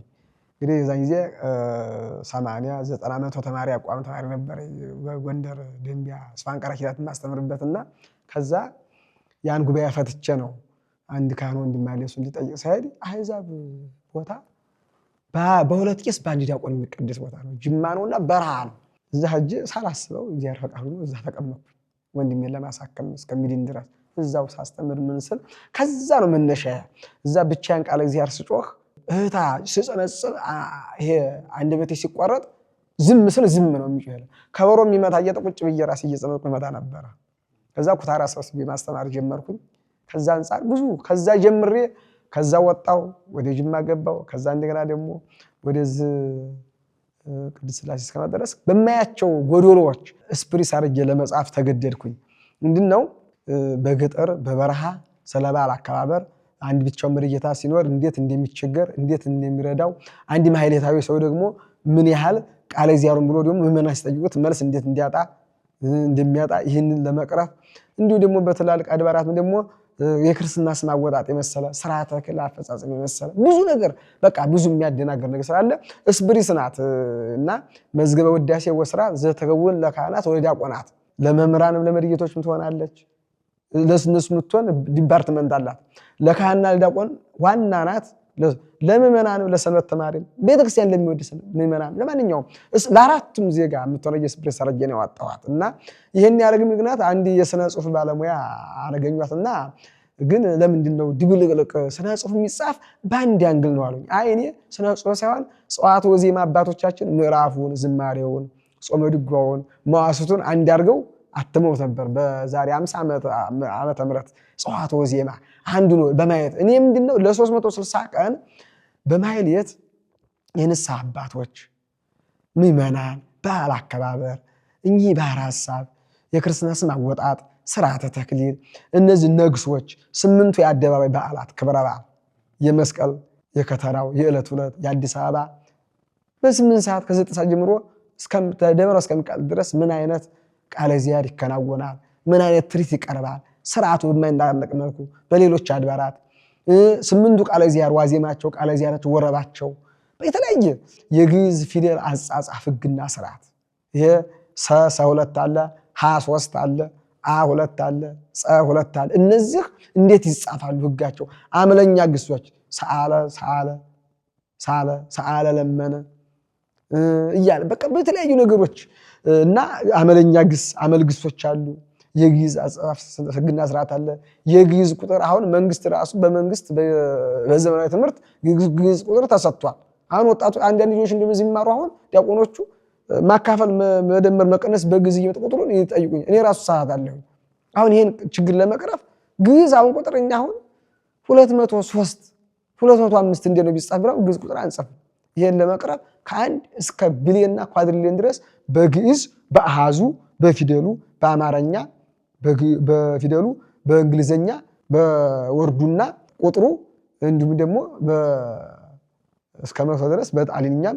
ይሄን ጨምሬ ግዕዝ በቃ ቁጥር ባህር ሐሳብ ደግሞ ማንኛውም ትውልድ የሚያወጣት አይደል እንስብራ የተለያዩ ነገሮች ብዙ ነገር አሏት እንደው ለምሳሌ ባሳይህ 83 ዝርዝር አላት መጽሐፏ የተለያየ ስለ በዓል አከባበር አሁን ብዙ በገጠርም በከተማም ብዙ ይወናበዳሉ በዓል አከባበር እንዴት ነው እያንዳንዱ በዓል እንዴት ይከበራል የሚለውን የ360 ቀን ዓመት በዓመት ጭቅጭቅ ሆኖ የጋድ ጾም የጋድ ጾም አውጥቻለሁ የጋድ ጾም የልደት ጋድ የጥምቀት ጋድ የሚለው የልደት ጋድ እንዳለው ሁሉ ነገር አበራርቸው ሁሉ የጾም የጳጉሜን ጾም ምን አይነት ነው የሚጾመው አሁን ይሄ በቃ አሁን አንዚህ ምዕመናኑም ያው አሁን እንደው ፈቃድ ቢያገኝ 8ኛ ጾም አድርጎ ሊያስገባ ፈልጓል የሄዳር ጾምና የሰኔ ጾም ሳይጾም ጽጌ ላይ ደግሞ እንደው የሙጥ ብሎ የሚወድቅም አለ ይሄ ደግሞ ትሩፋት ጾም ነው ይሄን ሁሉ በቃ ምን እንደሆነ በቃ በ360 ቀን በቤተ ክርስቲያን ለካህናት ለምዕመናን የሆነች ጥያቄ የምትሆን ነገር ቃለ እግዚአብሔርም ትሆን ትውፊትም ትሆን ስርዓትም ትሆን ባህልም ትሆን በቃ ሁሉንም አገናዝባ ለመምህራንም ለካህናትም ለዲያቆናትም ለምዕመናን የምትሆን መጽሐፍ ነው ያው እንዳረጀ ስፕሪስ አረጀ ነው ያወጣት እና የሥነ ጽሁፍ አንድ ወጣ የለም ማለት እንደዛ የለም ያወጣት ለየት ያለ ነው ሸንታችን መጽሐፍ ተመልካቾቻችን መግዛት ቢፈልጉ የት እንደምትገኝ አድራሻዋን እስቲ ንገሩን አድራሻዋ እንግዲህ ቅድስት ሥላሴ በቅድስት ሥላሴ ሱቅም አለ በቅድስት ማርያም ዙሪያም ሱቅ በየሱቁ አሉ ዋናው ግን ራጉኤል ቤተክርስቲያን 3ኛ ፎቅ ደሳለኝ ሱቅ ላይ እዛ አለ ዋሃቢ መጽሐፍና ስልክ ቁጥር ያው እና ገጽ ማውጫ ኋላ ጽፌ በቴሌግራም ስልክ ጥራዝ ላይ ሆኖ ጨርሶ ሆነና አልገባችም ዋጋዋ 300 ናት በየስራው ትገኛለች ማለት ነው ባህር ዳር ዳዊት ሱቅ ጎንደር ጦመለሳን ወልደ ነጎድጓድ ዮሐንስ ሱቅ አሉ በየስራው ብዙ ተመልካቾች ያዩታልና ለነዚህ ሰዎች ለመምህራኑም ቢሆን ለሊቃውንቱም ቢሆን ለሚመለከተን ሁሉ እስቲ መልእክት ያስተላልፉና ፕሮግራማችንን ጨርስ ሐዋርያው ቅዱስ ጴጥሮስ በመጠን ኑሩ ብሏል ማንኛውም ነገር ስንሰራ ከእግዚአብሔር ሕግ ሳንወጣ በመጠን እንድንኖር ነው የምመክረው ለቃለ እግዚአብሔር ደግሞ ማንኛውም ቃለ እግዚአብሔር ድጓም ሆነ አቋም ቅኔም ሆነ መጽሐፍም ሆነ በዚህ ዙሪያ ብዙም ጥያቄ ሊያስነሳ አይችልም ቅንነት ካለ አንድነት ካለ ዓላማችን ምን እንደሆነ ከታወቀ የሚያለይ ነገር አይኖርም ሁላችንም ስንኖር በፈሪሃ እግዚአብሔር ሰው ሆነን ብንገኝ ንጉሥ ዳዊት ልጁ ሰሎሞንን ሰው ሆነ ያለው ምንም ሆነ ጊዜውን አይተን ለቤተ ክርስቲያናችን ለኦርቶዶክስ ሃይማኖት ተቆርቋሪዎች ነን መልካም ስራ ሰርተን ብናልፍ ሁሉ ነገር ከዛ ውጭ ነው ትርፍ ነው መጀመሪያ ሰው መሆን ነው ሰው መሆን ማለት ደግሞ ቁመ መሪ አይደለም መልካም ሰው መሆን ሰው ነው የጠፋበት ዘመን ነው ሰው እንድንሆን በይበልጥኛ ቤተ ክርስቲያን ሰዎች መስመር ላይ ቆሞ የዘረፈ ፖሊስና ስራ አቶም ይሁን የሚበላው አቶም ይሁን ወይም ደግሞ በአቋራጭ ለመክበሩን የዘረፈ ወለቱ ፍርድ ቤት ይቀርቡ ፖሊሱ ጋር ፍረድበት እንዴት ብሎ ህግ አስከባሪ ህግ አጥፊ ሲሆን ስለዚህ እኔ የምለው በቤተ ክርስቲያን አሁን ያለንበት መንፈሳዊ ሚዲያ ነው የሚያዩትም መንፈሳውያን ናቸው እኛ እኛ የቤተ ክርስቲያን ሰዎች ወይም ከኃጢአተኞች በለጦች ኃጢአተኞች እንዲያንሆን አራያ እንድንሆን እንግዲህ በግን አሰማርቶ ቀበሮ ወደሚበላው ማሰማራት የለብንም። በጎቹን እንዳይበላቸው ኖላዊ እረኞች የተደረግነማ ይሆን ማለት ነው። ያቋም መምህርም ይሆን የድጓ መምህርም ይሆን የመጽሐፍ መምህርም ይሆን ማንም ይሆን ሁሉም ካህንም ዲያቆን መነኩሴ ማንም ይሆን ከዛ መለበዛ ከዛም ዘበኛ ይሆን በቤተ ክርስቲያን ያለን ሰዎች ለሚመኖራችን አራያ እንድንሆን እመክራለሁ። መልካም ሰው እንድንሆን አሁን ሰኔ ላይ አሁን እንደ ስናየው ሰኔ ላይ ሲያስተምር የነበር የከረመው መምህርና ሲማር የከረመው መምህር አንድ ላይ ፈተና ቁጭ ቢሉ መምህሩ 50% ቢያመጣ ተማሪው 90% ቢያመጣ የወርደት ውድት የለ መምህር ነው። አሁን እኛ በቤተ እምነታዊ ደረጃ ያለን ሰዎች ከመምህሮቹ በመልካም ስነ ምግባር ስለ እምነት መቆርቆር እንደው ራስን ስለመግዛት ከደቀ መዝሙሮቹ መምህሩ ከደቀ መዝሙሩ እያነሳስቸክራል። ሁላችንም ሁሉ ጮኸቱም ቃለ እግዚአብሔሩም ሁሉ ትርፍ እኮ ነው። ይሄ እኮ የእምነት ድጓውም አቋሙ ቅኔውም እኮ አባቶቻችን እኮ ረቀው በቅተው ፍርፋሪ እኮ ነው። አንድ ማይድ ይበላና ፍርፋሪ የለም ያው ፍርፋሪ እኮ ነው እኮ ድርሰቱ ሁሉ እኮ ከብቃት እንኳን ይሄ መንፈሳዊ ድርሰት ስጋዊ ጥበብ እኮ ራስ እኮ ሐዋርያት በደመና ይጫው ነበር። ደሞ ይሄ ከደመናው አለፈና ምን ሆነ ተራቀቀ ነው ትውልዱ ማቴሪያል ሰርቶ ከብረት ከአፈር አንጥሮ የሆነ ነገር ብሎ በቃ ብሎ ባየር በረረ። ይሄ ስጋዊ ፍርፋሪ ይሄ የመንፈሳዊ ጥበብ ፍርፋሪ ነው። ስለዚህ መሸም በግበ ቢያቀተን እንኳን ወደ ተኩላ እንዲሄዱ እንዳናረግ ራሳችንን ብንጠብቅ እንደ ኢትዮጵያ መልካም ሰው ብንሆን እላለሁ። ምክሬ ነው። በቃ መልካም ሰው እንሆን። በቃ እሺን ተከለብና እናመሰግናለን። ወደ ተመልካቾቻችን የዛሬ ፕሮግራማችን ይሄን ይመስል ነበር። ብዙ እንደተማራችሁበት እምነታችን ነው። ሳምንት በሌላ እንግዳ እስክንገናኝ ድረስ በያላችሁበት ቸር ቆዩልን። ካህን ጥዑመ ልሳን መሰረተ ዜማ